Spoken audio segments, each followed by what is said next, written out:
Good morning. Morning. So yesterday, I started talking about the cutting argument, okay, and argued that that led to a diverging length scale. I just wanted to show you this animation. So what we're doing here is we have a system. I'm showing them as particles, but remember we have actually converted the particle packing into an unstressed spring network, okay? And we're cutting around the edge here, and the ones in blue are the ones that participate in soft modes and zero modes, okay? And the ones in red are the rigid cluster, okay? And what the animation is going to show is we're going to cut smaller and smaller clusters. We're just going to keep cutting, okay? And you'll see the red cluster shrinking. And the size of the red cluster, remember, the size of this rigid cluster is L star, is the cutting length, okay? And this is all at a particular pressure, okay? So you see it's shrinking. Then, you see? There's the sun point where the rigid cluster disappears. So at this pressure, right, the system can no longer support a large rigid cluster. Okay? That is L star. So at each pressure we do that, right? You can see where the rigid cluster, the large rigid cluster just disappears, and that is then plotted here as a function of how far we are from the jamming transition in terms of the coordination number. Okay, so that is L star.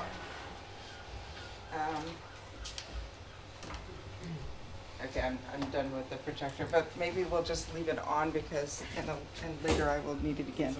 Is there a button? Oh no, I guess we have to turn it off.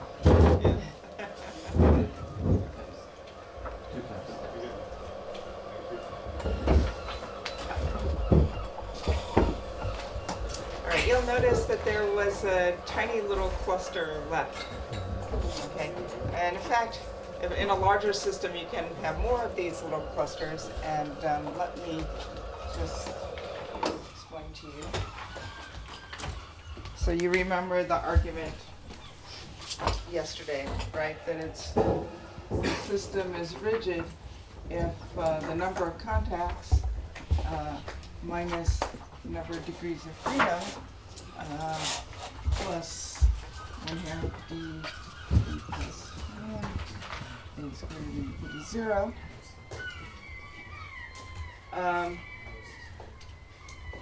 So that's the global translations and rotations.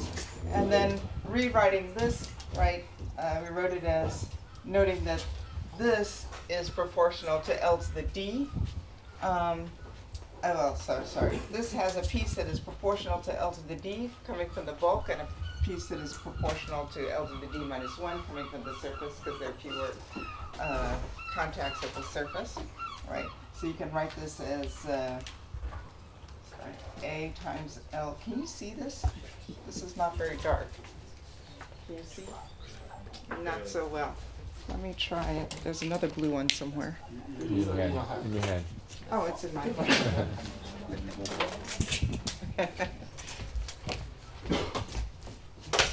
Yeah, that's much better. L to the D minus 1. Okay, times Z minus ZC, which is 2 times D, right? Times L minus C has to be greater than or equal to minus 1/2 dd plus 1. Okay. So this is, of course, satisfied if this is greater than 0, right? But it can be also satisfied if this is less than 0, because this is negative, as long as L is very small. Okay? And that says why you can still support very, very small clusters. Okay? So there's the one rigid cluster, which comes from this piece, okay, being positive, and then there's small clusters if this piece is very small and negative. Okay.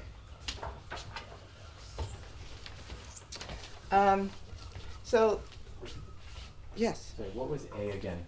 A was just a constant, yes. So, so the argument was that NC could be written as 1/2, this is the bulk coordination number, times N minus the number of boundary particles, plus 1/2 the boundary coordination number times the number of boundary particles, right?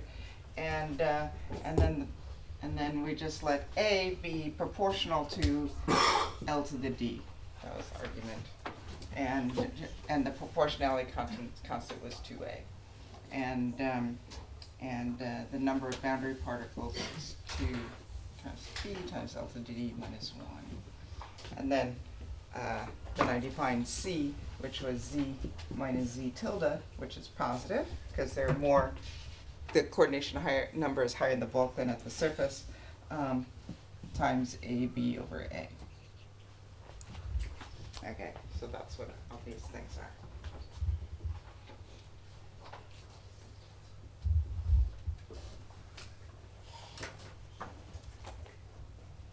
Oh, and yesterday I misspoke.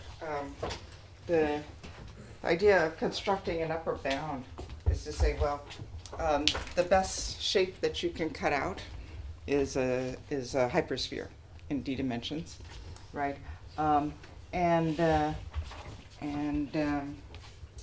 You can make an argument about what z minus z tilde, put a bound on z minus z tilde. And when you do that, you get this argument for the maximum that L star could be, and it is this factor.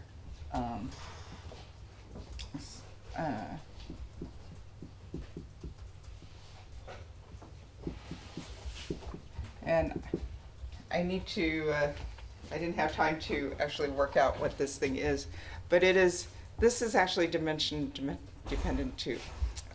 So this wasn't actually, in retrospect, a great way of writing it, because this is actually dimension dependent too, and it's the difference between it's the ratio of the radius of gyration of an object, so the r squared average of the hypersphere divided by the radius. Okay. So I realized that last night and did not have a chance to work that out. Okay. So there's some dimensionality dependence here, and then it's over that. Okay, so this is the cutting length. We call it L star. As I said, it is not actually a correlation length. It's a stability length scale. Why do I keep tripping over that? Anyway, that is one of 2 stability length scales. There is also another one, okay? And the other one is as follows. I can think of a jam packing with periodic boundary conditions, okay, which is what we usually study numerically, as the single unit cell, a very complicated unit cell of an infinite crystal, right? And if you think about this thing as an infinite crystal, it should be, you can calculate the phonon dispersion relations for this system, right? And it should be positive. So if I look at omega versus k, everywhere in the Brillouin zone, it should be positive, okay? And for the unstressed system, there are places where it can dip down to 0, okay? If I add the stress, it can actually become negative. And these points disappear if my unit cell is large enough, okay? So for sufficiently small unit cells, so in other words, for sufficiently small jam packings, I can have these points of instability. But if the packing is large enough, okay, it becomes stable everywhere in the Brillouin zone. And the size of the unit cell that you need in order to be stable everywhere in the unit cell. So let me just remind you. So L star scales as 1 over z minus zc, right, which scales as p to the minus 1/2, the pressure to the minus 1/2. The second length scale, which we call L transverse, for reasons that are not at all obvious now, but let's see, goes like pressure to the minus 1/4. Okay, so that is the size of the system that you need in order to be stable everywhere in the Broadline zone.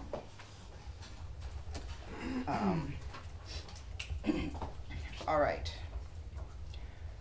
So far we have 2 diverging length scales near the jamming transition.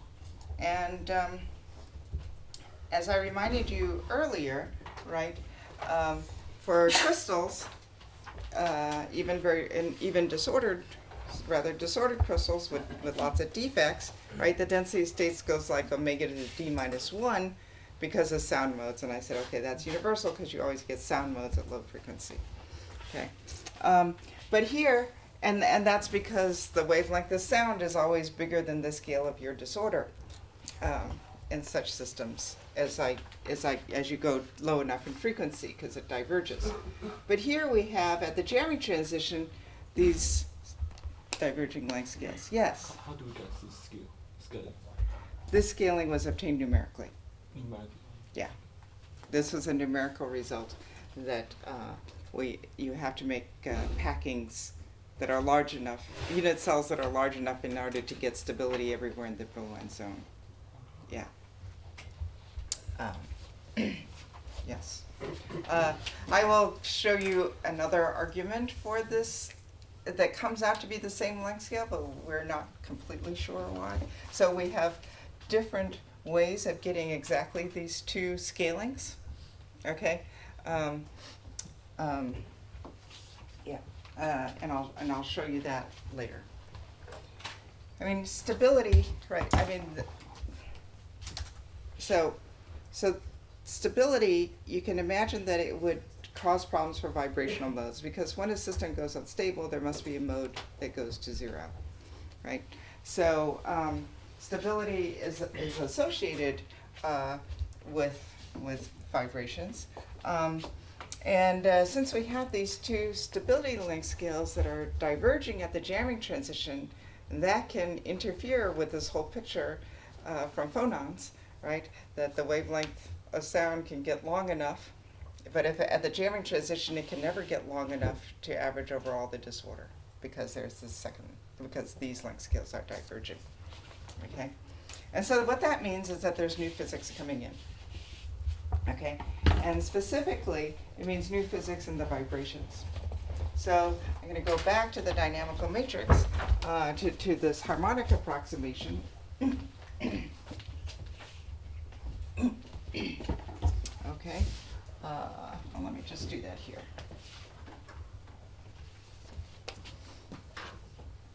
Okay, remember the harmonic approximation, right? You can write it. I wrote it explicitly like this.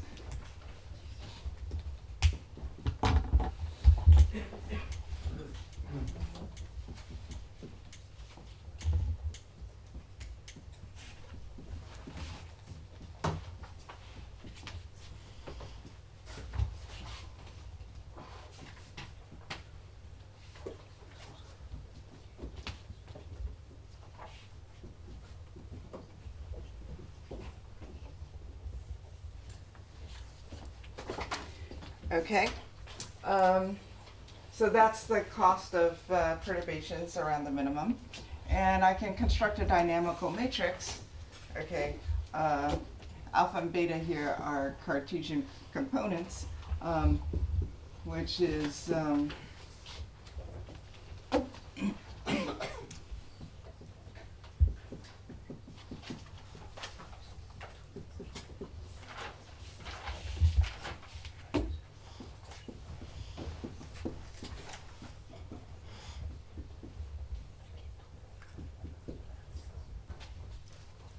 okay, so I can calculate this dynamical matrix and diagonalize it. So this is just what you do, for example, in solid state physics, right?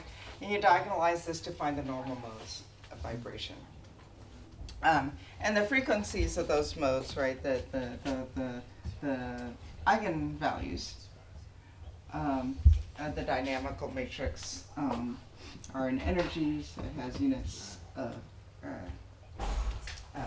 omega squared. This is mass is equal to 1 in my units now.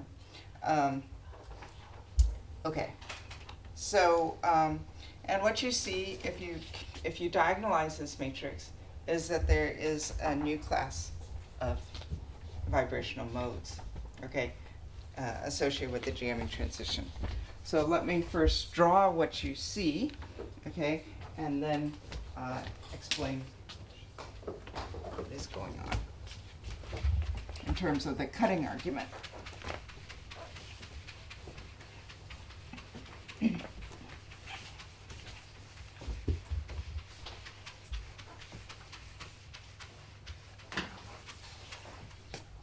So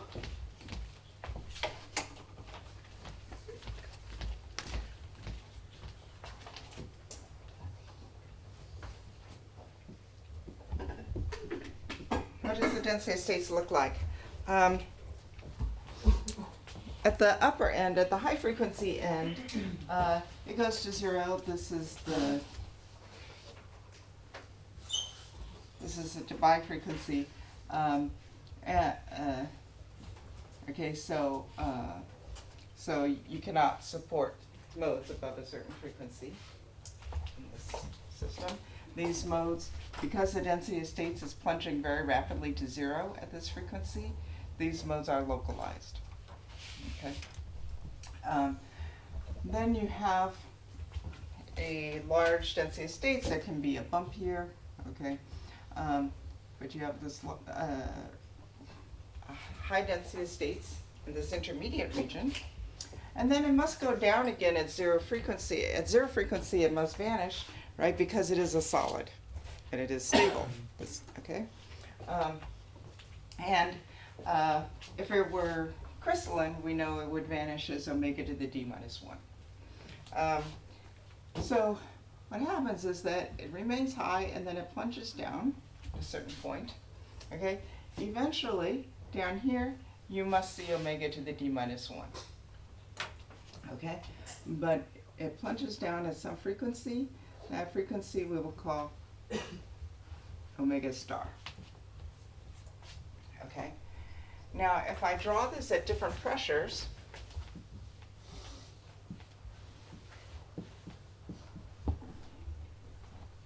what you see is that this plateau is extended to lower and lower frequencies as you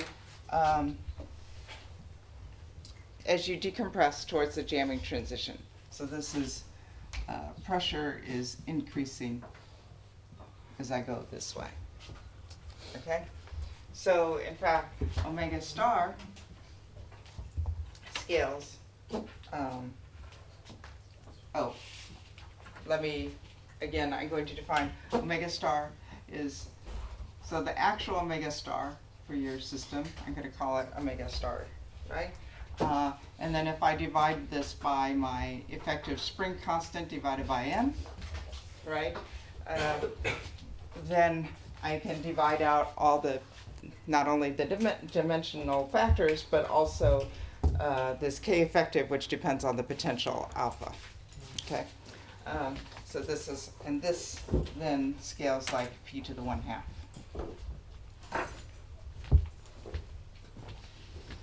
Okay, so why is that? All right, so the argument is as follows. What we're going to do is we're going to first cut the system, and then we introduce all these 0 modes associated with the boundary, right? Now, then we're going to restore the bonds at the edges. Okay, turn it back. So uncut it again. And then estimate how much the mode frequency then shifts up from 0. Okay? And that's what leads to this density state. So this argument is due to I referenced this paper yesterday, Matthew at the art.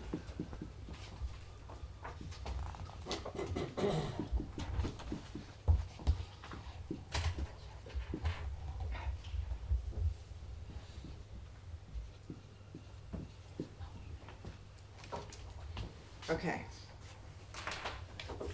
So we're going to cut it at a length scale, okay, which is smaller than L star, so that we have soft modes.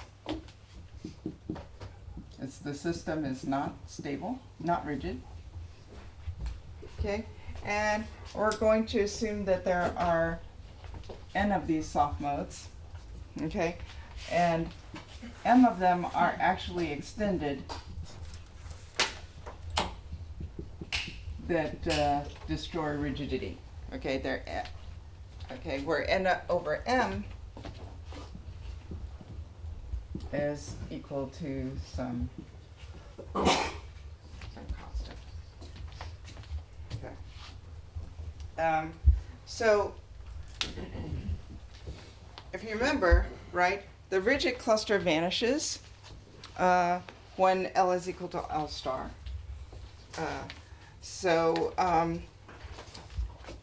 This tells me m is equal to 0, okay, if L, right, is greater than L star, and I want m greater than 0 then if L is less than L star. And that's why I'm cutting at m less than L star.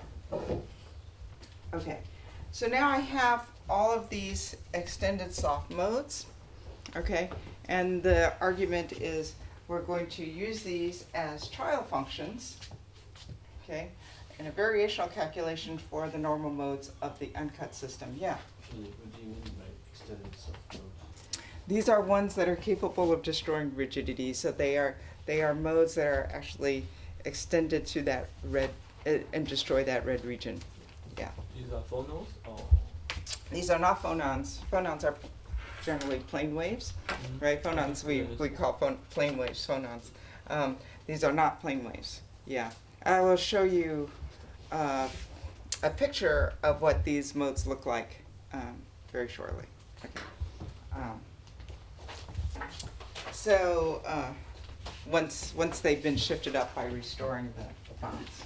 Okay. So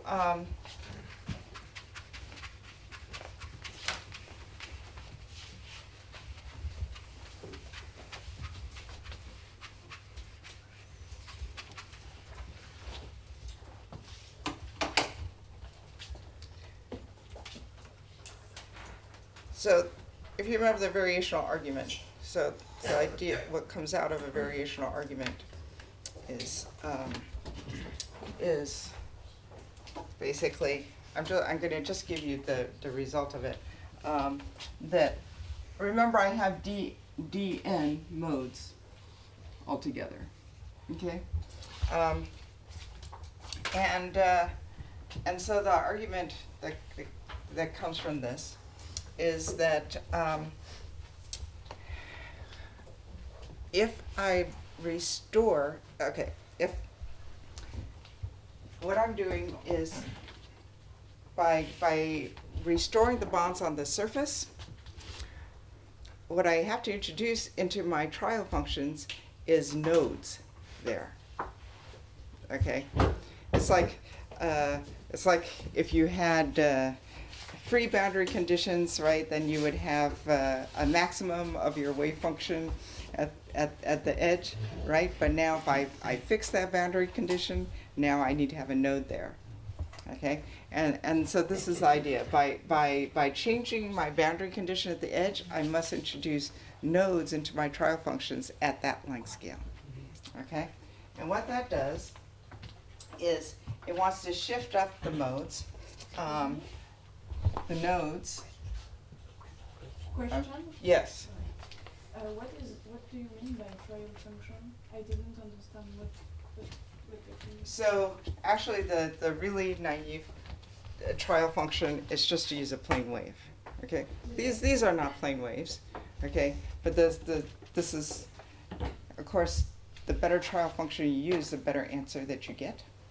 The trial, Okay. What tray function For the mode. I've got my modes. The trap function is eigenstate. Excuse Is me? the eigenstate of this mode. So what you should really use, right, are these M extended soft modes. Okay. Okay?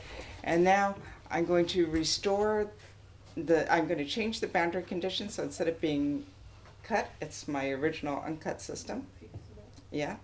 Okay? And I want to know what are the modes of this uncut system. It's the real modes, the real vibrational modes. Okay? And what are their energies? Right? Because the energies are these frequencies. Sorry. And so now I'm going to do a variational calculation for that. Okay? Using really as it should be as trial modes using these extended soft modes.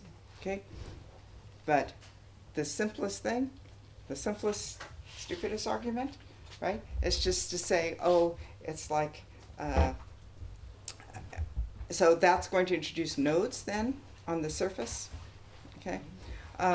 But the simplest thing is just to use plane waves, because I know how they scale. I know what will happen if I introduce nodes on plane waves at that length scale. And what's going to happen to those is that the nodes will shift the frequency up from 0, okay, to some frequency, right, which scales like 1 over L, right? So, and more precisely, what the variational argument tells you is that M over 2 of those soft modes, okay, so every soft mode is, you know, M over 2, at least M over 2,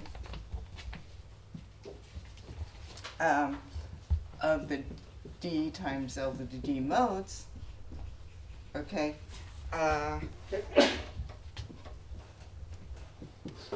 must have, in the uncut system, in the end, will have omega less than omega L. And so what that tells you is that if I integrate the density of states from 0 to omega L, okay, this must be greater than, that puts a bound, this must be greater than or equal to M over 2 times D L to the D. Okay. So if you say now, in the end, I want a density of states for large L, okay, that does not depend on L. I want something that is stable in the thermodynamic limit, okay? Then what this gives me is that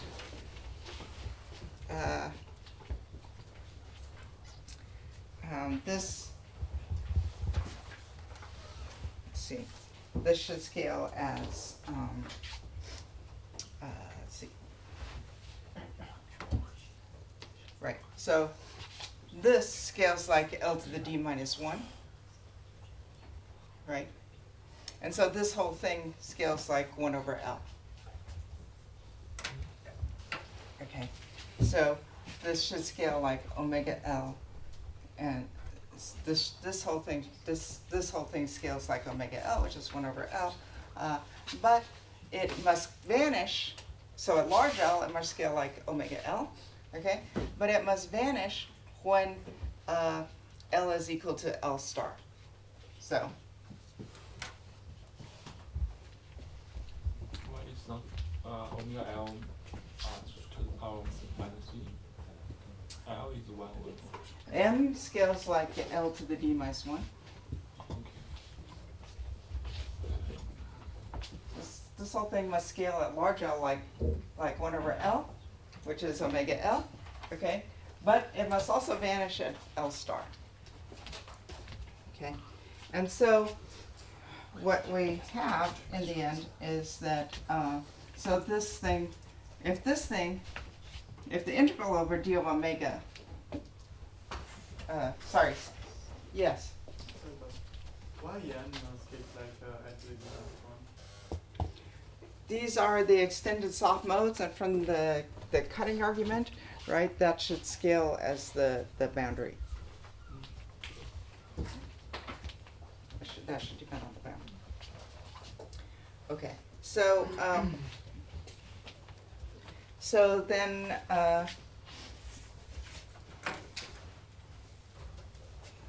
sorry, first, I've got it backwards, first small L. I said large L first, yeah, so, yeah. How, this is all an argument that holds very close to the jamming transition, okay, where L star is large and L is also large, but smaller than L star. Okay, because it has to be smaller than L star in order to have soft modes at all. Okay, so so this then, if you have something that integrates up to omega L and is omega L, okay, if I drop this term, right, then this would give me something that's a constant, right? And so what you see when you introduce the cutoff, you see that d of omega must be equal to 0 if my frequency is less than omega star, okay, but it must scale as a constant for omega greater than omega star, right? So if I integrate this then from omega star to omega L, I will get, and this is a constant, I will get omega L minus 1 over L star.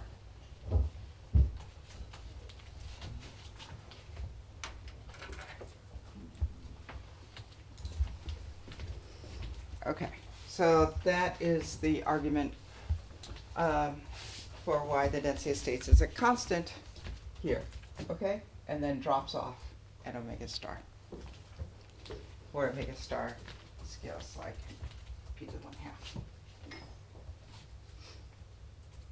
Okay.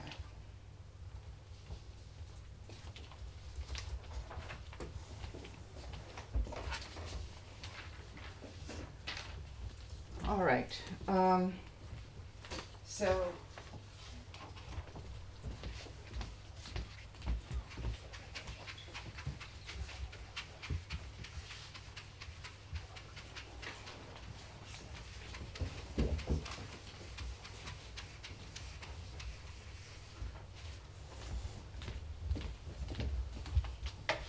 we go back to, I keep erasing that thing. Okay. If we go back to this thing.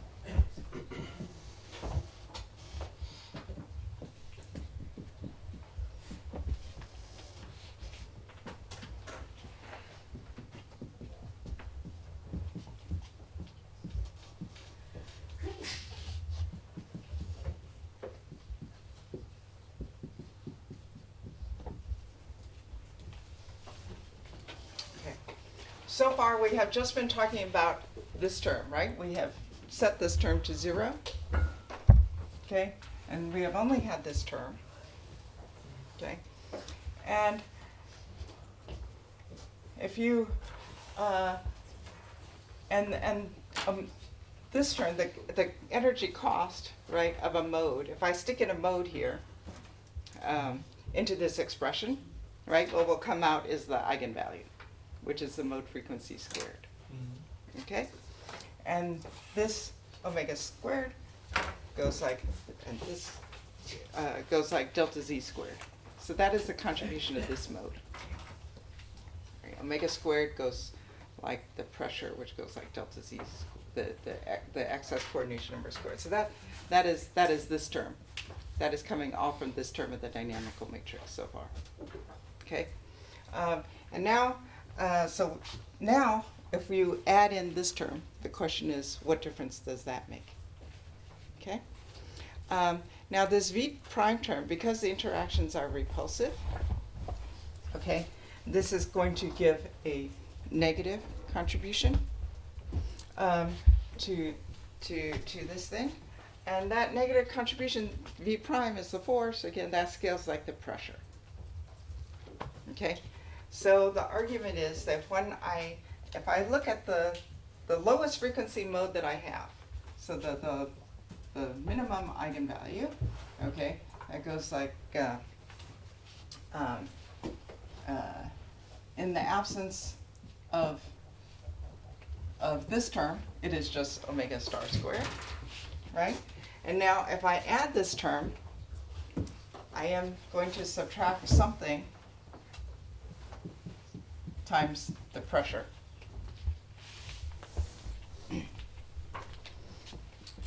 Okay? But this thing scales like the pressure. This scaled like delta z squared, okay, which scaled like the pressure. Okay? And so these two terms could possibly cancel. Okay? And so the argument is, so what this says is that the scaling that we see is consistent with marginal stability. Okay? Where these exactly cancel, the minimum eigenvalue is 0. So marginal stability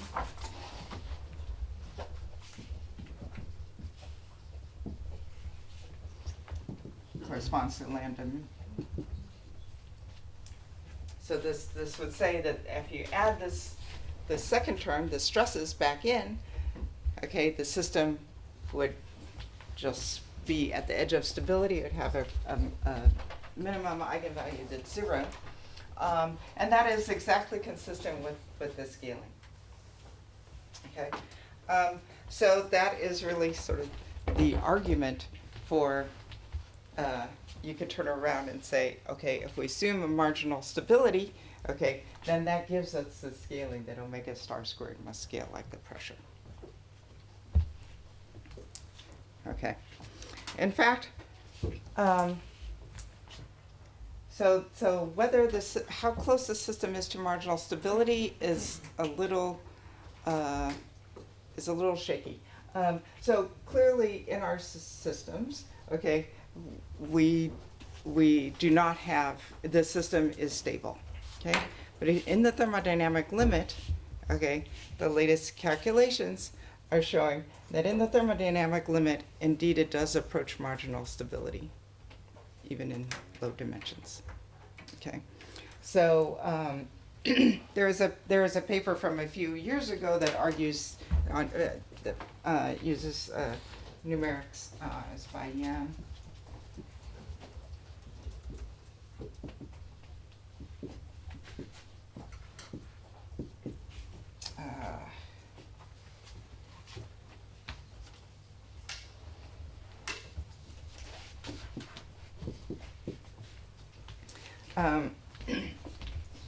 Which says that the system is parked about 4% away from marginal stability or so forth. Okay, but this is something that some people in the science collaboration, Varda Haag, and with Eric Corwin and Sid Nagel and Lisa Manning are looking at, and it appears that no, actually the system. Well, let me just say, based on arguments that I will get to later, okay, the systems in low dimensions are marginally stable to localized rearrangements, localized instabilities in the thermodynamic limit. There's no question. So definitely low dimensional systems are marginally stable, okay, in the thermodynamic limit. And the only reason why they appear not to be marginally stable is because they're finite size. They're not infinite, okay? So, and that was shown in a paper, that was shown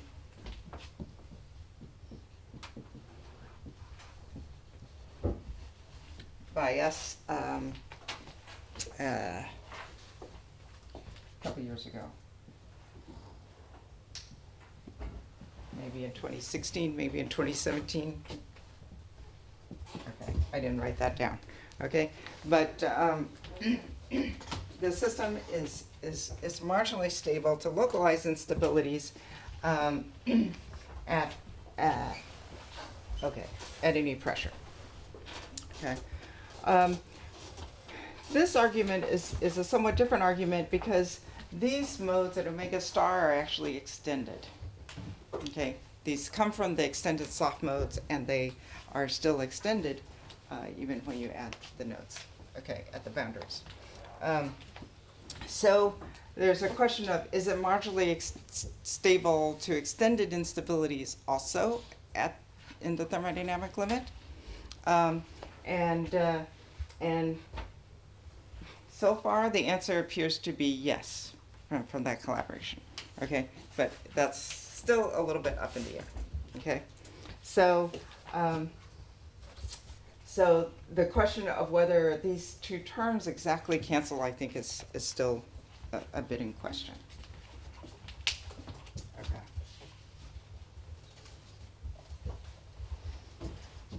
I should also say, you know, this whole argument was based on the idea that exactly at isostaticity, okay, you should have extended soft modes.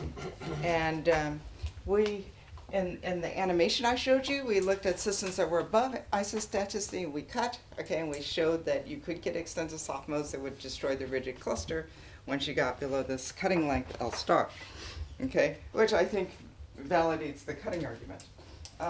But there was a numerical calculation by Daniel Sussman and Tom Lubinsky. That was 2015. I'll just write these down in case you want to read more about all of this.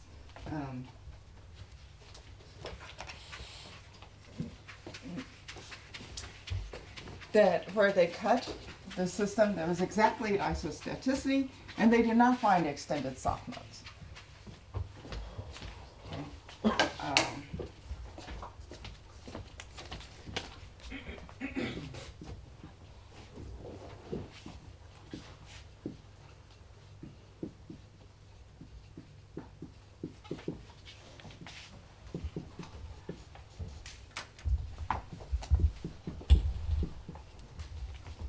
Okay, so omega star is infinite, but yes, there were still no soft modes. Okay, and in response to that, okay, there was another argument to replace the cutting argument that I will not go into because I think the cutting argument is still correct. The reason why I think the cutting argument is still correct is because I think this is a finite size effect.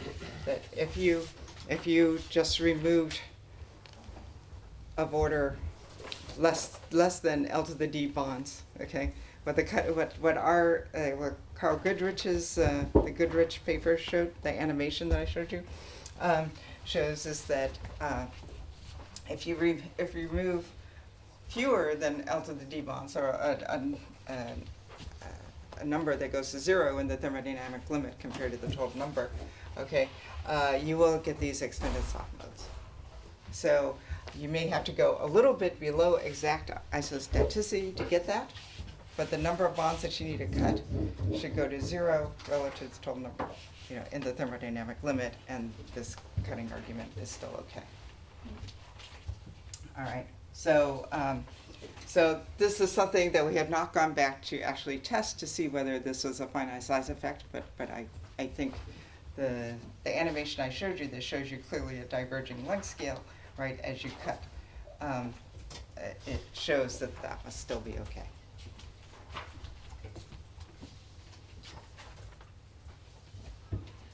All right, is this clear? People are looking a little confused. I probably got a little bit into some of the more arcane details about what is going on now with the whole picture, but I think the basic thing is, I think the cutting argument is a good argument, and does explain these scalings that we see.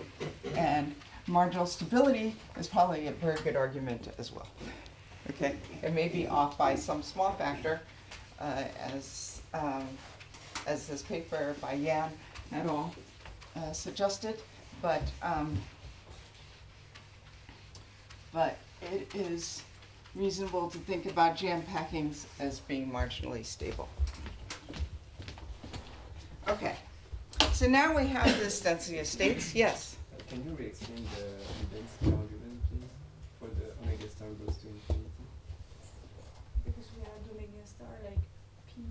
power 1/2, Yes. but at jamming P is 0. Yes, so it omega is- star vanishes. Omega star goes to 0 at the jamming transition. Okay, so it's Yes. 0 because you wrote infinity. but Yeah, it's the 0. length scale associated with omega star. So, So omega star So is let me- 0, so the length is infinite. yes. So the cutting length is infinite, okay? At the jamming transition, and omega star is 0. Okay. That reminds me of the other way of getting the two scalings of p to the minus 1/2 and p to the minus 1/4 for two diverging length scales. You can get them from the scaling of omega star. So omega star, right, I can think of it as the wavelength of, the speed of sound times some wave vector, okay?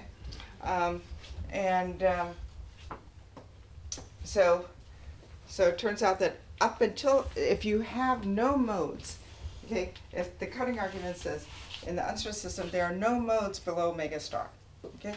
So now, but the cutting argument ignores elasticity, the fact that there is elasticity.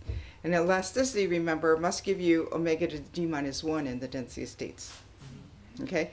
So below omega star, what you see are those plane waves. So that's the picture, right? So below omega star, then you see plane waves. And then at omega star, these new modes come in, which are the remnants of the soft modes that were shifted up, okay? And those are the anomalous modes that are associated with the jamming transition. So at the jamming transition, you have a flat density states all the way down to 0. As we just said, omega star goes to 0. So these flat density states and these extended, anomalous modes are really coming from the jamming transition. They originate at the jamming transition. But as I go away from the jamming transition and omega star shifts up, I can start having plane waves appear again below omega star. And if I say, what is the wavelength of the last plane wave before I hit omega star, okay? Then I say that's omega star is equal to, if I have longitudinal modes, okay, I have some divided by some wavelength, okay? Or remember, I have a shear and a bulk modulus that scale differently. Yeah. So the longitudinal and the transverse modes had different speeds of sound. Okay, so I could have this. Alternatively, I could have this for the transverse modes.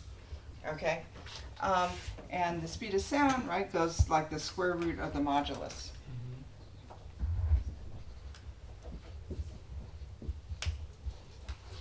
Okay, so this gives me a length scale which goes like 1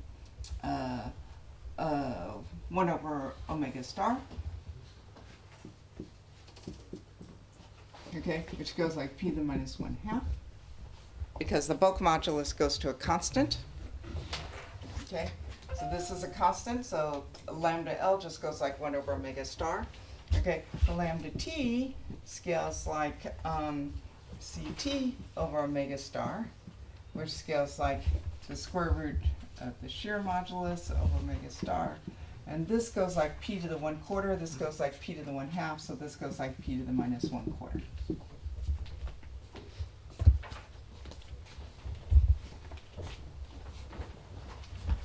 Okay, so and these, in fact, correspond to the two stability length scales that are seen. Why?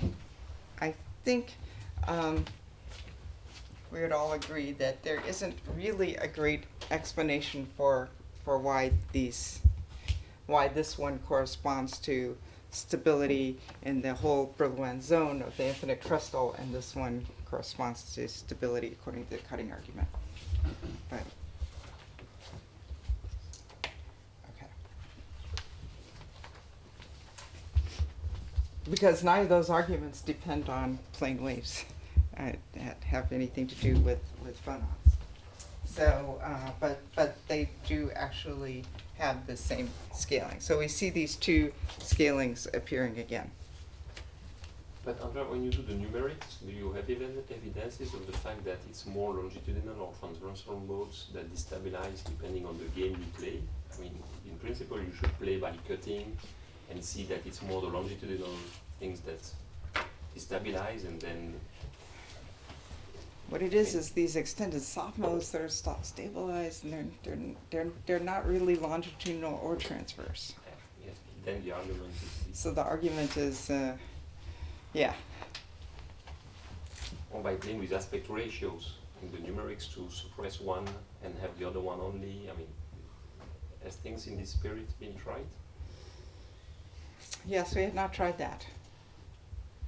Would be a Yeah. way to. That would, yes. Yes, maybe playing around with the aspect ratio could be, yeah. Okay. It would be a good thing. Yes, I should say that there are certain things that, you know, when you put together a lecture like this, you sort of realize, oh, these are sort of holes that we never went back and fixed. And so, yeah, and this is one of them, and that's a good suggestion. I'll remember that. Okay. All right. So I just want to make one more comment about the density of states and the connection to glasses. Okay. So in glasses, there's something called the Boson Peak, and let me just, maybe I'll just show you. I don't have to show you, I can just draw it. Okay. So, let me just remind you of the expression for the heat capacity.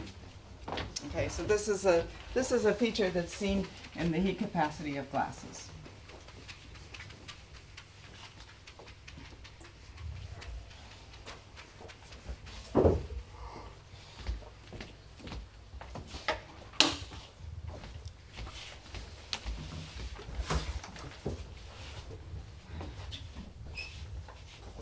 I just should say one more thing. So for the unstressed system, right, the picture is there are no modes up to omega star. And if I then restore elasticity, I can say, okay, well, there are plane waves below omega star, but that's it. And then you have the anomalous modes kicking in omega star. That's for the unstressed system. If I put stress back in, right, what you see is there's this tail of modes, and it can extend all the way down to 0 according to the marginal stability argument, right? So the lowest one. Okay. All right. So those modes. So you have the plateau where you have the extended anomalous modes that look like the ones that you get from the cutting argument for the unstressed system. But below omega star, you can have modes that become more and more quasi-localized. Okay, as you go down. So, right, if you just draw this. So for the stress system, it looks like this, right? And then it's really chopped off at omega star. Okay. Whenever you have the density of states dropping rapidly to 0 in the presence of disorder, then Anderson localization gives you localized modes. So you have localized modes here. You have localized modes also in principle here, if you have any modes. Of course, in the uncut system, there are no modes, so they have no chance to become localized, and they just all kick in at exactly the same frequency, so they're extended. Okay, but for the stress system, right? So that's according to the cutting argument. In fact, even in the unstressed system, there's a little tail. It's not completely sharp. Okay, but certainly in the stress system, there's this tail of modes coming down. Okay, below here, and even if it's marginally stable, they extend all the way to 0. Okay, we don't actually know what the shape of that density of state should be. corresponding to those modes, and that would be a nice thing to know. Okay, so but there are these modes here, and because the density of states is falling rapidly, those modes should be localized. But they're not quite localized because remember, I still have plane waves. Now, if I drew the plane waves, that goes like omega d minus 1. You say, oh, that's very steep. But the prefactors near jamming are the speeds of sound, right? The prefactor is very small. And if you remember, okay, okay. So that if you just work out the numbers for the density of states that you would expect from plane waves compared to what you expect from the anomalous modes, the plane wave contribution is way down here. It's low, it's small, okay? So that if you joined up the plane wave contribution to this, you would, there's quite a jump actually, if you compare the numbers, okay? Now, but these plane waves do exist down here. For numerically, okay, plane waves, you cannot get a plane wave that's below the size of your system, right? So you see very few, and they are discrete, okay? But even these very few discrete ones still have the same effect that the whole band would have, which is to make these localized modes quasi-localized. Okay, so instead of, so you have a localized piece, it looks like a localized mode, but then it's on top of this plane wave background. So that if you looked at the decay of the polarization vector away from a localized spot, in a true localized mode, the polarization vector would decay exponentially, okay, to 0. And in these systems, it decays exponentially to a constant. Okay, so there's also always a plane wave background here. So if you look at the types of modes you get quasi-localized modes, okay? Then you get extended disordered modes.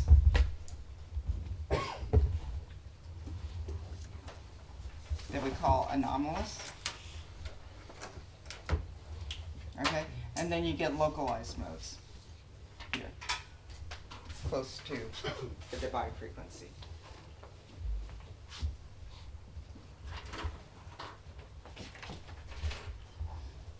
There, okay. So these are the kinds of modes that you see in these different frequencies. That's what the modes look like in these different regimes. Andrea? Yeah. I have a question. Maybe it's to specialize, but so the quasi-localized is there is an extended background which is delocalized, and on top of this there are some, let's say, I don't know whether it's localized on a finite number of in a finite region, or it's in a region which doesn't scale like the volume. So these are what we call soft spots. Mm-hmm. So these are in fact parts of the system that are especially susceptible to rearrangements. Okay, and they are localized, but there are an extended number of them. Mm-hmm. So you have a thermodynamic L to the D number, okay, that scales like L to the D number of these different localized regions on top of this plane wave background. L to the D? Or So there are of order n soft spots. How many soft spots enter into a given quasi-localized mode can vary. Mm-hmm. Okay. Well, altogether there are a thermodynamic number of soft spots, and a given quasi-localized mode will contain many of them. And if you do, it's just by curiosity, if you do level statistics, do you see, do you see GOE in the bulk? Yes.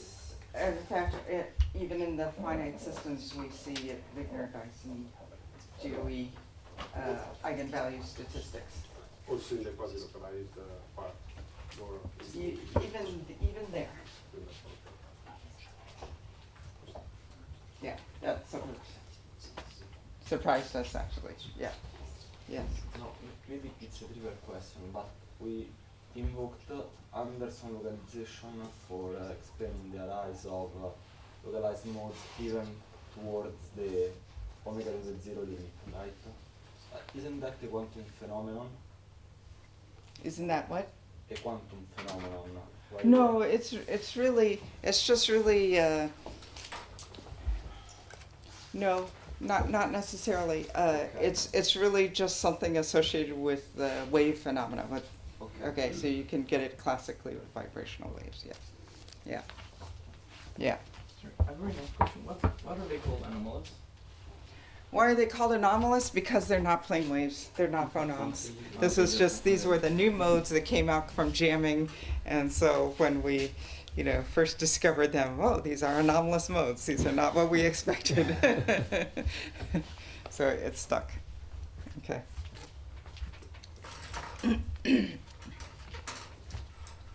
All right. And I should say this density of states was first discovered by Leo Silbert. So the first paper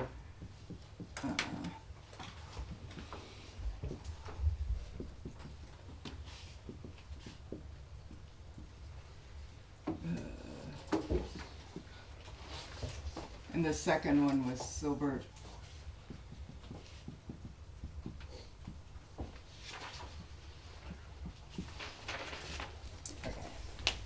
So Leo deserves credit for finding these modes. Okay. All right. So I wanted to talk. So those are what the modes look like. All right. So now what is this density of states? How are we doing on time? You have 25 minutes. Yeah, 27 minutes. Okay. Yeah. So. What do these modes do then to the heat capacity? How do these modes contribute to the heat capacity, right? Because if you remember the heat capacity,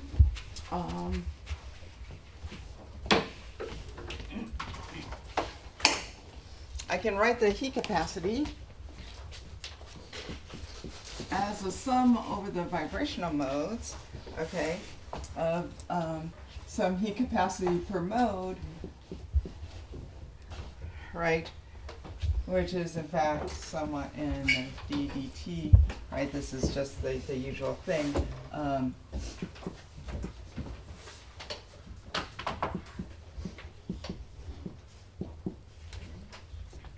Okay, so this is coming from the Bose-Einstein statistics at low temperatures. Okay, so now I'm taking this system, I'm saying, okay, if I had such a system, what would its heat capacity look like, okay, at low temperature? Okay. And this is just then, I can, instead of summing over modes, right, I can integrate over frequency with the density of states.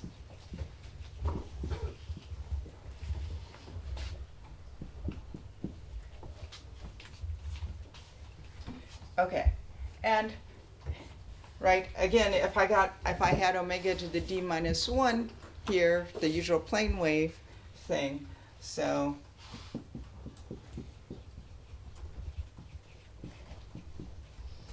okay, I can count up my factors, I make everything dimensionless, beta h bar omega n, make that dimensionless, and so I have an omega there, an omega there, omega d minus 1, so I end up with omega d plus 1, okay. I make things dimensionless, I introduce a t to the d plus 1, and then I differentiate with respect to t, that gives me t to the d. And that's the usual argument for device scaling, right?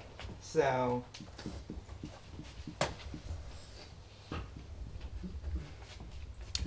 that's you just stick that in and you work it out, and that you get the heat capacity goes like t to the d, okay? So what happens now when I put in something like this, okay? What this does with this high density of states that it kicks in at omega star, that gives me a peak in the heat capacity, okay? So the anomalous modes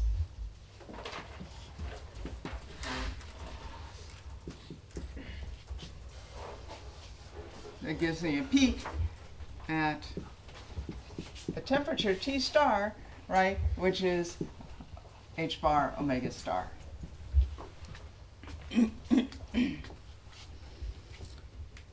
Okay. Yeah. I was wondering, you didn't talk about the upper bound of omega. What is the reason for this drop? Ah, yes. So this is of order 1. Okay, in units of k effective, square root of k effective over m. Yeah. So this is, yeah.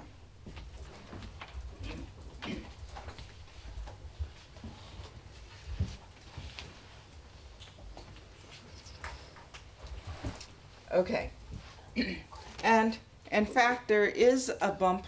So what people usually do, right, is they plot the heat capacity over T cubed. Okay, so you divide out what you would expect from Debye. Okay, and then there's something very strange. Okay, instead of being flat for glasses, okay, so for crystals it's flat at low temperatures, right? Because Z goes like T cubed. All right, for glasses, it in fact that diverges, because in fact for glasses C goes like T at very low temperatures. Okay. This is believed to come from 2-level systems, and how those emerge from this picture is still an active question, okay, that many people are looking at in the Simon's collaboration and elsewhere. Okay. So that gives you that. But then you have a peak here at about 10 degrees. That corresponds to terahertz in frequency. Okay. So that's the scale of omega star. And this is called the Boson Peak.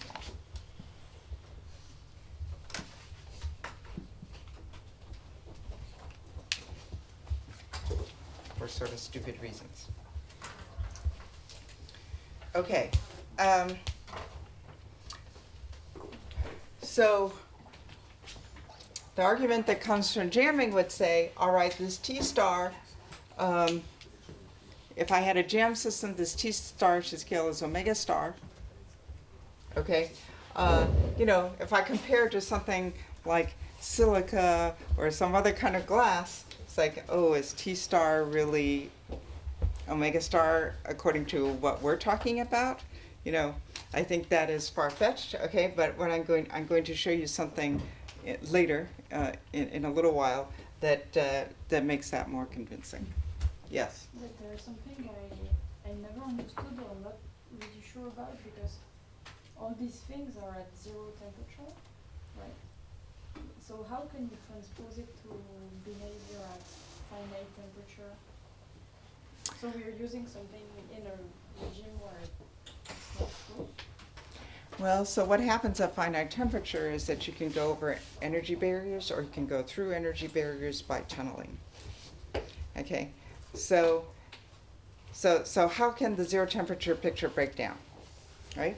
Either you can get thermally excited over barriers, or you can tunnel through barriers quantum mechanically. That's a 2-level systems. Okay, so the picture is that the tunneling is what gives you this. Okay, but aside from the tunneling, quantum tunneling, you're still at such low temperatures that thermal activation over barriers is pretty negligible.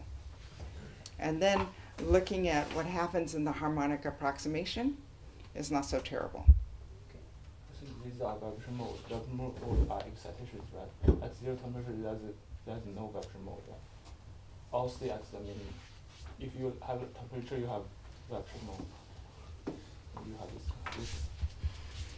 Yeah, if you raise the temperature, then you can start seeing anharmonic effects and that sort of thing, and then eventually you'll get thermal activation over barriers. But the argument is that we're still at low enough temperatures where the harmonic approximation is not so bad. Okay.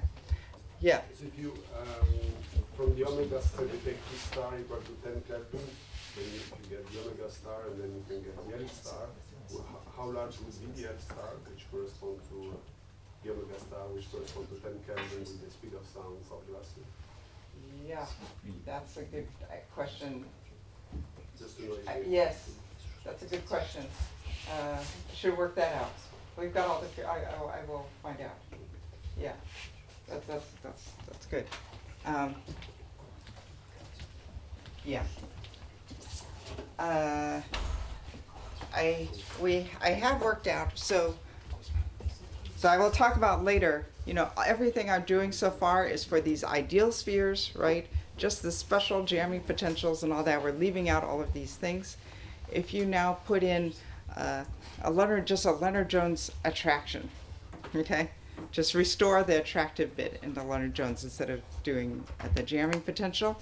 Then you can estimate how much omega star will shift due to having that. You can make a variational argument and actually include the effect of the attractions, which I will talk about later when I start putting things back in. So right now we've stripped everything out and we're looking at the simple picture of what happens for this very simple model. And then later on I will start talking about what happens if you put things back in, okay? And then you can estimate omega star coming from that for a Leonard-Jones thing and put in real parameters for something, and it does come out of order terahertz. So it is so the megastars, the scale of megastars that emerge from this are reasonable. That I have done, but to take the next step and look at the length scale is a really good point. Yeah. Yes. And do you think it's possible that the two-level system might be related to like the energy wells of Josephson junctions, like qubits? No, I don't think this has, anything to do with superconductivity, and that these are systems that are not superconductive. Like, Many of these systems are not. Josephson junctions? Like, never mind. We can talk later. Okay. Okay. I've just been thinking about that a lot. Okay. So, yeah, naively I would say no, but let's talk about that. Yeah. So, all right. Let's see. Oh, okay. So we get this bump, and just remember this bump, and and T star. Because Andrea, what is yeah. the T star for standard gas? I mean, a real liquid. It's of order tens of Kelvin. Tens of Kelvin. Yeah, 10 to 20 Kelvin. Quite low. Very low.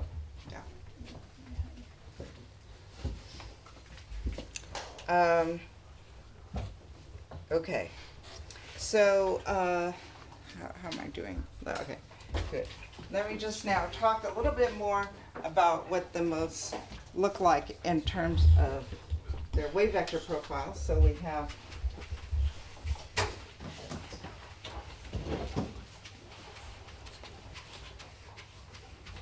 this is what they look like if you see a picture of them. Would you like to see a picture of them? Would that be helpful? Yeah? Okay. I'm sorry, then that involves turning on the projector.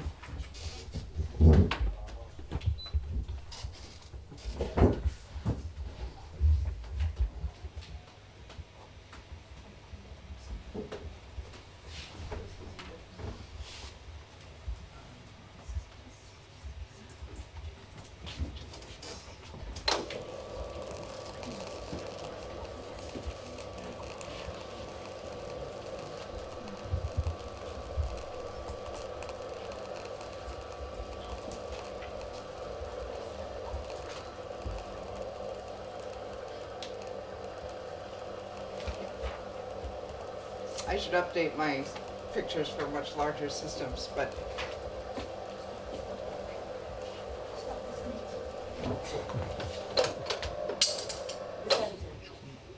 okay, I didn't realize it will keep going down forever.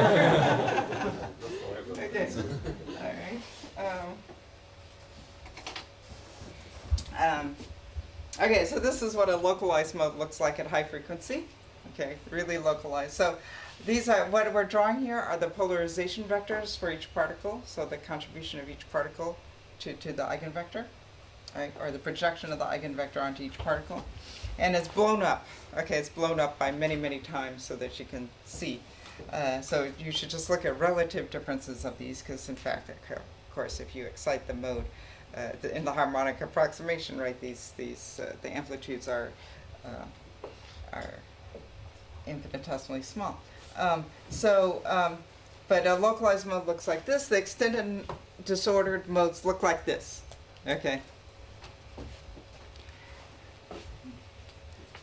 The quasi-localized modes look like this, and if you just ignore sort of these spots here, looks a lot like what a plane wave looks like.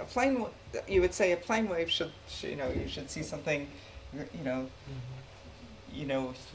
you normally see. But of course, if you calculate these things numerically, they hybridize together, and what you end up are with swirly patterns. Okay, and so the swirly background is sort of the plane wave, is telling you that it's plane wave, and then on top of this you have these, regions that have much higher amplitude. Those are the localized sort of regions on top of this. Okay? And these localized regions are of order of particle diameter across. Of one particle, couple particles across. Yes? Why is there a peak in the density of states here? Up here? Yeah. Yeah. So this peak, I mean, the density of states often has, some kind of structure. I don't know that there's anything special about that peak. These are rather high frequency modes. So the anomalous modes that we're talking about are more down here. Okay. This peak is actually not particularly large on the scale of things, and I don't think there's any terribly special physics associated with it. Yeah. Sorry, again, the question of the quasi-localized, I'm sure Yes. you got this kind of questions several times. So the quasi-localized mode, the mode is multifractal, so it's really two different components, one which is extended and one which is localized. Yes. So if you look at the decay of the polarization vector away from here, for example, it decays exponentially to a constant. Yeah. Does this decay depend on the dimension?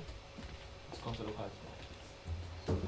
For example, high dimension is more and more localized. So we have not looked at it in higher dimensions than 3. We have not.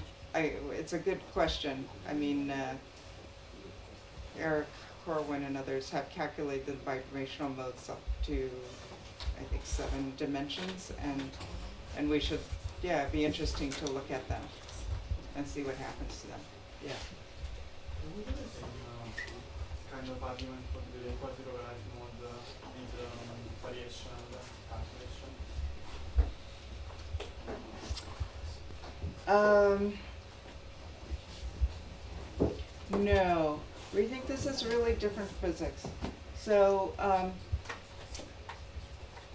what it is that you remember the system is marginally stable with respect to localized instabilities. So there are a huge number of places in the system where the particles are, if you push them, they would rearrange. Okay, so that are very susceptible to rearrangement. Those regions scatter sound waves very effectively. So if I have a sound wave mode coming in, okay, it scatters off of these things, and that's what gives us these quasi-localized modes. Okay, so these things that I'm saying, these regions that are particularly susceptible to rearrangement, we call them soft spots, and there are an extended number of them, so that it scales with the number of particles. The number of these soft spots scales like that. But so there is no classical argument for the scaling of the density of this mode. The scaling of which length scale? The The scaling of the quasi-localized mode. the size here? I'm talking about the scaling in the density of state. Ah, the scaling density Yeah. states, we do not know what that scaling is. Yeah. Can we do the same variation? And no, no, because of this extra physics coming about from these localized regions. Okay, while I'm at it, I'll just show you the heat capacity. So, this is the heat capacity over T cubed, this is silica, and this is quartz, so this is just the crystalline form of the same thing. Okay, and for quartz, it flattens out. This is the C going like T, the low temperature behavior of glasses, and I should say that's generic for glasses, you know. All glasses, unless they're prepared very carefully, okay, show this behavior. Recently, okay, people have been making ultra-stable glasses by vapor depositing thin films, and those systems, which are believed to be like glasses that have been aged millions and millions of years, okay, so very, very stable glasses, do not have this piece. This thing, is, depending on the quality you have, this gets smaller and smaller. So they can actually get rid of the two-level systems, it seems, or this contribution, okay, by preparing these extremely well equilibrated glasses. But normal glasses, which are not so extremely well equilibrated, have this thing, okay? And then here's the Boson Peak. Okay. And then you say, oh, well, isn't there a peak here? Okay, so this is coming from transverse phonons, actually, in the crystals. Okay, so that, and this, but it's, yeah. So the argument, one picture is that disorder just broadens this thing out. Okay, another picture is that disorder is giving you new modes that are contributing to this peak. In the end, maybe these two pictures can be reconciled, but we have not been able to do that yet. Okay. The other thing, I'm going to just point it out now. You see this peak is at 10 degrees for silica. Okay. If you look, this is the thermal conductivity that I'm plotting here.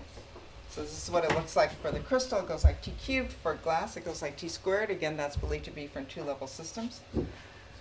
But also for the glass, there's a plateau in the thermal conductivity, and then it rises above the plateau, and the end of the plateau at the high side is at 10 degrees. Okay?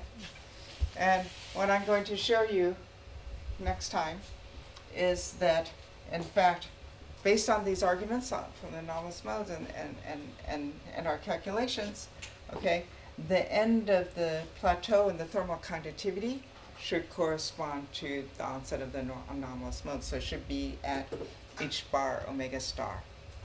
And so we would, in fact, the jamming picture predicts that the end of the plateau of the thermal conductivity should be the same as temperature as the boson peak in the heat capacity. Okay? And that seems to be true for a very large number of glasses. So that says maybe this jamming picture is not so crazy to apply to glasses after all. Even so, something so far removed as silica.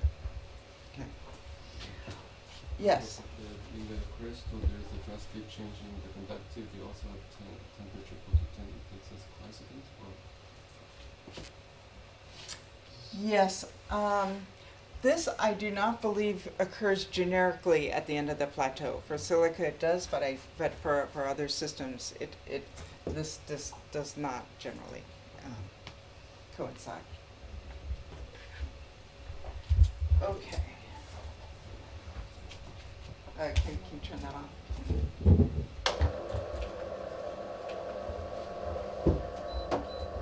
Oh, it's 9:56. Instead of starting the next thing, maybe I should just ask if there are any questions. There have been a lot of questions during this, but if not, I think it's not worth starting something new.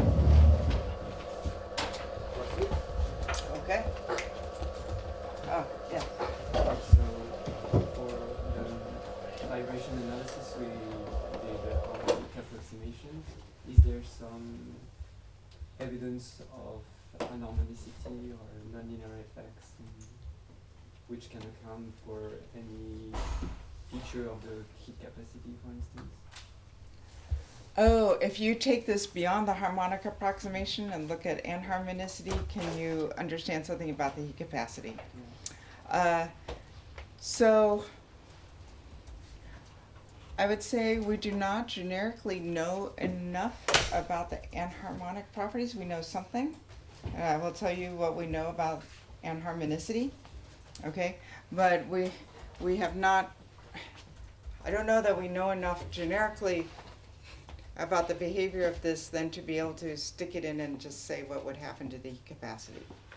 So we could try to see at higher temperatures, you know, what happens to the end of the Boson Peak, instead of just being happy to say, oh yes, this will give us a peak, you know, to actually crank it through and see. So, and that might be a good idea. Yeah, but we have not done that.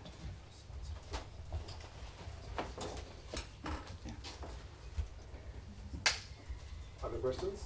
Okay, if not, thank you. Okay.